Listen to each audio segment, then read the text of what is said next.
नमस्कार दोस्तों, आपका स्वागत है आपके यूट्यूब चैनल ज्ञानशाला में। जैसे कि हम सी टैट के लिए तैयारी कर रहे हैं और जो हमारा यूपी टैट है और यूके टैट है, हमारा एस टैट है, उनके लिए भी ये क्या है मोस्ट इम्पोर्टेंट क्लास है जो हमारी क्या है पेपर साइंस पेपर 2 के लिए है। तो जो हमारा सी टैट का पेपर ये 15 दिसंबर को होने वाला है अभी। तो हम आज क्या करेंगे, इसमें मैंने टॉपिक पहला आपको करा दिया है। आज हम टॉपिक सेकंड देखेंगे जिसका नाम क्या है फैविर और फैब्रिक। तो इस चैप्टर के मैं आपको क्या कराऊंगी, जो हमारे मोस्ट इम्पोर्टेंट क्या है क्वेश्चन है जो साइंस के, जो हमारे PYQ से है, यानी कि जो हमारे PYQ है जो पिछले वर्षों में आए हुए क्वेश्चन है। तो मैं इन क्लासों में आपको करा रही हूँ टॉपिक वाइज। तो इसमें हमारे जो ऑल क्वेश्चन आए हुए हैं इस टॉपिक से, तो मैं आपको इसमें कराऊंगी। ये हमारी इंपॉर्टेंट सीरीज चल रही है, तो आप इन्हें अच्छी तरह से करते जाइए। ये क्या है जो पेपर के लिए क्या है मोस्ट इम्पोर्टेंट होंगे, जो आपको क्या करेंगे अच्छी तरह से आप इनसे तैयारी कर सकते हैं और अच्छे स्कोर प्राप्त कर सकते हैं। तो देखते हैं आज इस टॉपिक से हमारे कौन कौन से क्वेश्चन आए हुए हैं, उन्हें हम सोल्व कर लेते हैं। तो देखते हैं आगे क्वेश्चनों को। तो पहला क्वेश्चन क्या है हमारा, थर्मोप्लास्टिक बेकेलाइट का उपयोग बिजली के उपकरण बनाने में किया जाता है क्योंकि यह एक है। तो यह एक क्या है, ऊष्मा का सूचक है, बिजली का सूचक है, यह हमारा क्या है बिजली का अच्छा इंसुलेटर है। तो जो क्या है, और पहला क्या है हमारा थर्मोप्लास्टिक है। जो हमारा क्या है ये थर्मोप्लास्टिक है, नहीं ये ऑप्शन है, ये ऑप्शन था, ये मिस्टेक हो गया है, ये ऑप्शन है हमारा, ये क्वेश्चन यहाँ से है हमारा, यानी कि क्वेश्चन हमारा कहाँ से है, ये यहाँ से है। बेकेलाइट का उपयोग बिजली के उपकरण बनाने में किया जाता है क्योंकि यह क्या है एक थर्मोप्लास्टिक है, ऊष्मा का सुचालक है, बिजली का सुचालक है, या बिजली का अच्छा क्या है इंसुलेटर है। तो ये क्या हो जाएगा हमारा बिजली का एक अच्छा क्या है इंसुलेटर है बेकेलाइट, इसलिए इसका उपयोग बिजली के उपकरण बनाने में किया जाता है। तो ऑप्शन नंबर 4 इसमें हमारा सही आंसर हो जाएगा। नेक्स्ट क्वेश्चन देखते हैं। नेक्स्ट क्वेश्चन है हमारा, निम्नलिखित में से सत्य कथन छांटिए, यानी कि निम्नलिखित में से हमें सत्य कथन बताना है कि इसमें से कौन सा है। तो ऑप्शन देख लेते हैं हम। तो पहला क्या है हमारा, मेलेमाइन थर्मोप्लास्टिक है जबकि बेकेलाइट थर्मोसेटिंग है। फिर क्या है हमारा, बेकेलाइट और मेलामाइन दोनों ही थर्मोप्लास्टिक है, बेकेलाइट और मेलामाइन दोनों ही क्या है थर्मोसेटिंग प्लास्टिक है। बेकेलाइट थर्मोप्लास्टिक है जबकि मेलामाइन क्या है हमारा थर्मोसेटिंग प्लास्टिक है। तो इसमें हमारा ऑप्शन नंबर ये थर्ड हमारा क्या है इसमें सही आंसर हो जाएगा। बेकेलाइट और मेलामाइन दोनों ही क्या है थर्मोसेटिंग प्लास्टिक है। तो ऑप्शन नंबर सी हमारा इसमें सही आंसर हो जाएगा। नेक्स्ट क्वेश्चन देखते हैं। नेक्स्ट क्वेश्चन है हमारा, प्रेशर कुकर के हैंडल के लिए बेकेलाइट का उपयोग करने का मुख्य कारण क्या है। यानी कि जो प्रेशर कुकर होते हैं उनके जो हैंडल होते हैं पकड़ने के, तो उसे मतलब कि बेकेलाइट का उपयोग करने का मुख्य कारण क्या है, यानी कि जो उसका हैंडल है वो बेकेलाइट का इस्तेमाल किया गया है, तो उसका मुख्य कारण क्या है हमारा। तो इसमें हमारा क्या है, यह ऊष्मा का सूचक है, यह विद्युत का कुचालक है, यह टूटता नहीं है, यह वजन में हल्का होता है। तो ये क्या है, यह ऊष्मा का क्या है कुचालक होता है, यह ऊष्मा का क्या होता है कुचालक होता है, इसलिए इसका उपयोग किया जाता है। क्योंकि हम जब उसे पकड़ते हैं तो वो क्या होता है प्लास्टिक, बेकेलाइट का उपयोग किया जाता है तो उससे वो क्या है वो गर्म नहीं होता, यानी कि उसमें ऊष्मा प्रवाहित नहीं होती, इसलिए वो क्या होता है कुचालक होता है। इसलिए क्या ऑप्शन नंबर ए हमारा इसमें सही आंसर है। नेक्स्ट क्वेश्चन देख लेते हैं। नेक्स्ट क्वेश्चन क्या है, आमतौर पर खाद्य सामग्री को बनाने के लिए पेट, बोतल और जालों का उपयोग किया जाता है। पेट का सुपरिचित प्रकार है, तो ये बताना है हमें।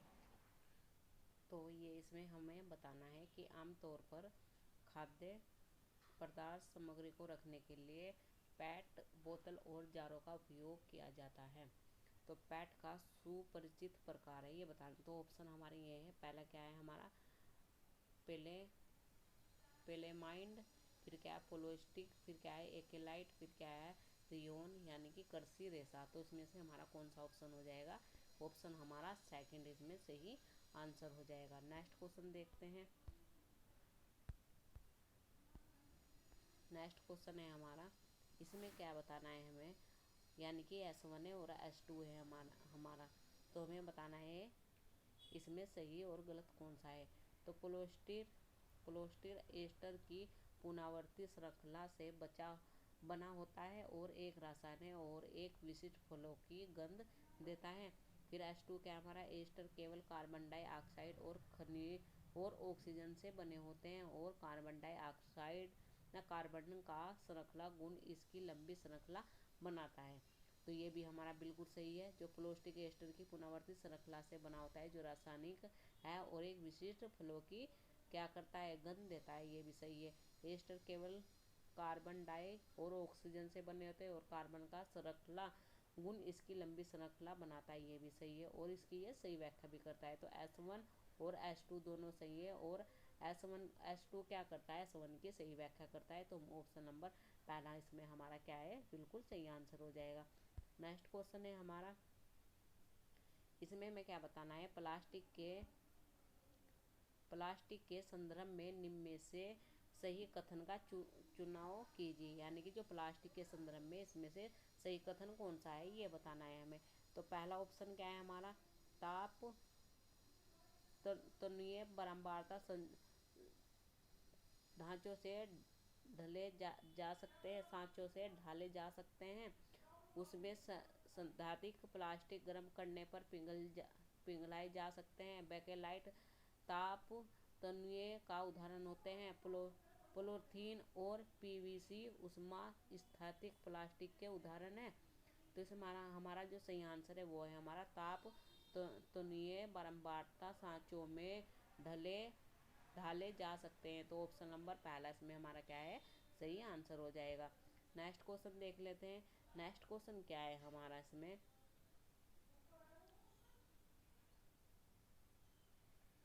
तो पहला क्वेश्चन क्या है हमारा, step for production of silk are given below, arrange them in correct sequence. यानी कि जो हमारे ये सीक्वेंस दिए हुए हैं इन्हें हमें सही क्रम में बताना है।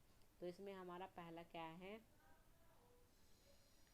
इसमें हमारा पहला क्या है, cocoon are keeped under the sun of bleeding in water flame silk monthly lie eggs the larva of silkworm are kept in clean tray along with fresh mulberry leaves. Eggs are warmed to a substance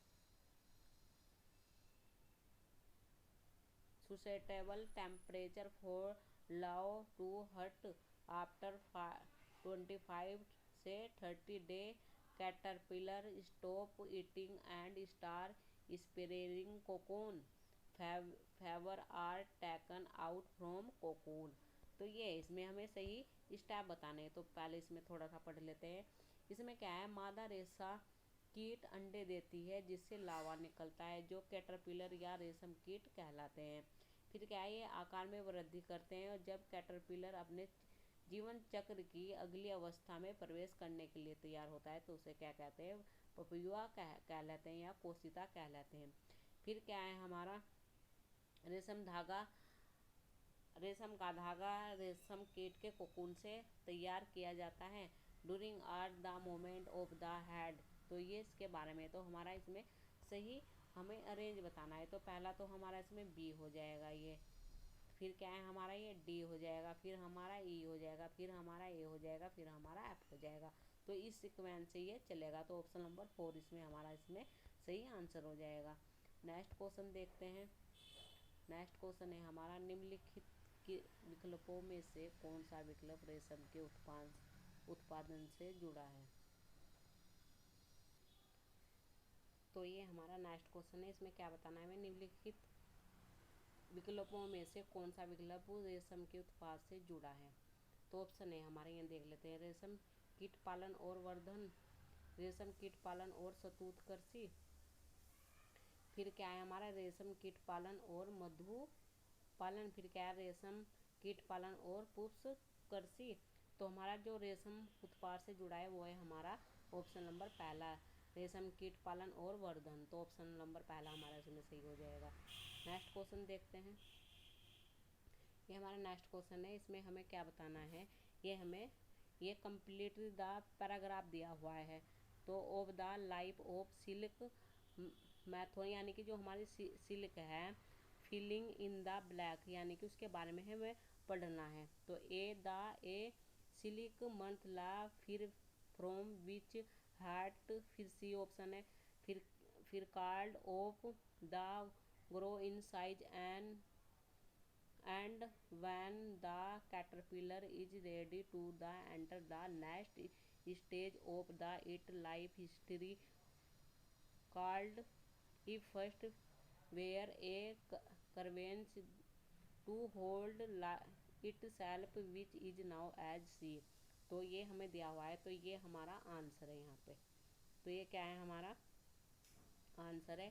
इसमें क्या बताना है हमें, दाव ये यानी कि एक ही जगह हमारा फीमेल आ जाएगा, फिर एग्स आ जाएगा, फिर लाव आ जाएगा, फिर कैटरपिलर आ जाएगा, फिर सिल्क वोम आ जाएगा। तो ये हमारा क्या है, आंसर दिया हुआ है। फिर द सिल्क वोम इज, ये हमारा क्या, कैटरपिलर भी क्या है हमारा, ये लावा, फिर चॉइस द करेक्ट ऑप्शन बताने हैं हमें। तो ये हमारा क्या हो जाएगा, जो हमारा क्या है सेकंड, और तो हमारा क्या है, ये बोथ ए और दो हमारे क्या हो जाएंगे, ये बिल्कुल सही आंसर हो जाएंगे। नेक्स्ट क्वेश्चन देखते हैं। नेक्स्ट क्वेश्चन है हमारा, रेशम कीट के जीवन चक्र और रेशम फाइबर के उत्पाद के संबंध में कौन सा कथन सही नहीं है, यानी कि सही नहीं है, ये बताना है हमें रेशम कीट के जीवन चक्र के बारे में। रेशम कीट के लावा को कैटरपिलर कहते हैं। पपुया कोशित विकसित होकर कैटरपिलर बन जाता है। रेशम फाइबर कैटरपिलर द्वारा स्रावित प्रोटीन होते हैं, या रेशम कीट के कोकून से रेशम का धागा प्राप्त किया जाता है। बिल्कुल सही, ये भी सही, ये भी सही है। तो हमारा सेकंड ऑप्शन गलत हो जाएगा। पपुया कोशिश विकसित होकर कैटरपिलर बन जाते हैं, ये हमारा क्या हो जाएगा, सेकंड ऑप्शन गलत हो जाएगा। नेक्स्ट क्वेश्चन है हमारा, इसमें क्या, कैटरपिलर जिस पदार्थ के बने होते हैं रेशों का समस्त कहलाता है, वे क्या कहलाता है हमारा, वो हमारा प्रोटीन, कार्बोहाइड्रेट, वसा या सेलुलोज। तो वो कहलाता है हमारा प्रोटीन। तो ऑप्शन नंबर ए हमारा इसमें सही आंसर है। नेक्स्ट क्वेश्चन देखते हैं। नेक्स्ट क्वेश्चन क्या है हमारा, इसमें ये हमारा नीचे दिए कथनों को पढ़िए और सही विकल्प का चयन कीजिए। अभी कथन क्या है, रेशम के कीटों को बाहर निकालने से रोकने और रेशम को कृषि रोस के रूप में लंबे समय तक सुरक्षित रखने के लिए कुचलने की विधि अपनाई जाती है। कारण क्या है हमारा, ये कृषि रोम से रेशम के कीट के बाहर निकालने के उपरांत जो रेशम इकाई किया जाता है वह आहता रेशम कहलाता है। तो हमारा ये कौन सा सही हो जाएगा इसमें हमारा, तो ये ऑप्शन हो जाएगा हमारा। तो इसमें हमारा सही आंसर हो जाएगा, यानी कि ए और आर दोनों क्या हो जाएंगे, सही हो जाएंगे। पर ये क्या है, ये जो कारण है वो इसका क्या है, यानी कि इसकी सही व्याख्या नहीं करता है। तो ऑप्शन नंबर सेकंड हमारा इसमें सही आंसर हो जाएगा। नेक्स्ट क्वेश्चन देखते हैं। नेक्स्ट क्वेश्चन है हमारा, भेड़ के बालों से ऊन बनाने तक की प्रक्रिया के चरणों के सही क्रम को पहचानिए। तो हमें पहचानना है, पहला क्या है, अभिमार्जन, दूसरा धुलाई, फिर क्या है हमारा ऊन छटाई, फिर कटाई, फिर छटाई, फिर क्या है हमारा बुनाई है। तो पहला क्या हो जाएगा, ऊन काटना, यानी कि सी, ये यानी कि ऑप्शन नंबर सेकंड हमारा सही हो जाएगा। पहले हम ऊन को काटेंगे, फिर छटाई करेंगे नहीं, तो हमारा ऑप्शन नंबर इसमें कौन सा सही होगा, तो ऑप्शन नंबर 4 हमारा इसमें सही होगा। पहले क्या होगी, ऊन की कटाई होगी, फिर अभिमार्जक होगा, फिर हमारा छटाई होगी। तो ऑप्शन नंबर 4 हमारा इसमें सही आंसर हो जाएगा। नेक्स्ट क्वेश्चन देखते हैं। नेक्स्ट क्वेश्चन है हमारा, भेड़ से ऊन प्राप्त करने में बहुत से चरण सम्मिलित हैं, निम्नलिखित में से इनमें से इन चरणों को सही क्रम में निरूपित किया गया है। पहला क्या है, ऊन कटाई, फिर अभिमार्जन, फिर छटाई, फिर रंगाई, फिर लपेटना धागा, फिर क्या अभिमार्जन, छटाई, ऊन कटाई, रंगाई, लपेटना, धागा बनाना, बुनना, फिर छटाई, अभिमार्जन, ऊन कटाई, लपेट कर भगा, फिर रंगाई, बुनाई, फिर ऊन कटाई, फिर अभिमार्जन, फिर रंगाई, फिर लपेटना, फिर धागा बनाना, फिर क्या है छटाई, बुनना। तो हमारा ऑप्शन नंबर पहला हो जाएगा। पहले क्या होगा, ऊन कटाई होगा, फिर हमारा अभिमार्जक होगा, फिर छटाई होगा। तो ऑप्शन नंबर पहला हमारा इसमें सही आंसर हो जाएगा। नेक्स्ट क्वेश्चन देख लेते हैं।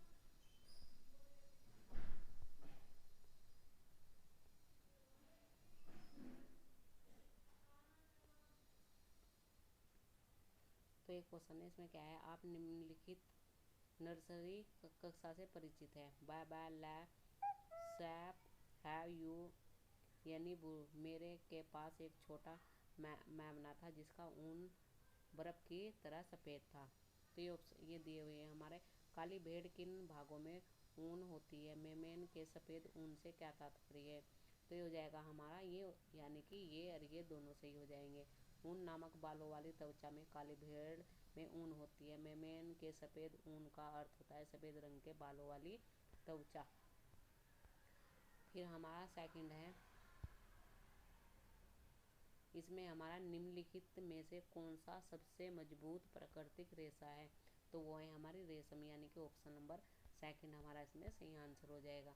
नेक्स्ट क्वेश्चन है हमारा, निम्नलिखित मानव निर्मित रेशों में कौन सा क्रांतिक रेशम कहलाया जाता है? प्लास्टिक, नायलॉन, रियोन या एक्रिलाइट? तो कहलाया जाता है हमारा नायलॉन ना रियोन। ऑप्शन नंबर थर्ड हमारा सही आंसर है। फिर क्या है हमारा, लकड़ी की लुगदी का उपयोग करके निम्नलिखित में से क्या बनाया जा सकता है? एक्रिलाइट, नायलॉन, प्लास्टिक या रियोन? तो बनाया जा सकता है हमारा रियोन। तो ऑप्शन नंबर फोर हमारा इसमें सही आंसर हो जाएगा। फिर हमारा क्या है, इसमें हमें यह बताना है कि निम्नलिखित कथनों को ध्यानपूर्वक पढ़िए और विकल्प का चयन कीजिए। S1 देख लेते हैं पहले। S1 क्या है, लियोन एक संश्लेषित तंतुए रेशे के को बिना किसी प्राकृतिक कच्चे माल के उपयोग करके बनाया जा सकता है। बिल्कुल सही है। तो S1 हमारा सही है, पर S2 हमारा क्या है, गलत है। तो ऑप्शन नंबर हमारा ये कौन सा, सेकंड हमारा इसमें बिल्कुल सही ऑप्शन है। नेक्स्ट क्वेश्चन देख लेते हैं।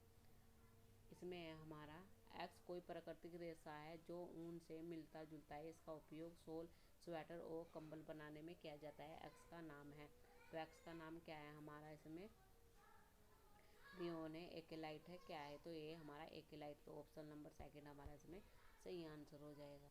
तो ये हमारा नेक्स्ट क्वेश्चन है, इसे देख लेते हैं। निम्नलिखित कथनों को पढ़िए और सही विकल्प का चयन कीजिए। अभी कथन है, प्लास्टिक कपड़े सूती कपड़ों से अधिक शीलता से सूख जाते हैं। कारण क्या है? संश्लेषित रेशे बहुत कम जल अवशोषित करते हैं। बिल्कुल सही है। अभी कथन भी हमारा सही है और कारण भी हमारा सही है। तो ए और आर दोनों सत्य हैं और ए आर की सही व्याख्या करता है। तो ऑप्शन नंबर पहला हमारा इसमें क्या है, सही आंसर है। तो ये क्वेश्चन है जो मैंने आपको इस टॉपिक के कराए हैं। आई होप आप इन्हें अच्छी तरह से समझ पाए होंगे। अगर ये क्लास आपको अच्छी लगे तो इसे लाइक कीजिए और अपने दोस्तों के साथ इसे शेयर कीजिए। हमसे जुड़े रहने के लिए प्लीज़ इस चैनल को सब्सक्राइब कीजिए। धन्यवाद इस क्लास को देखने के लिए।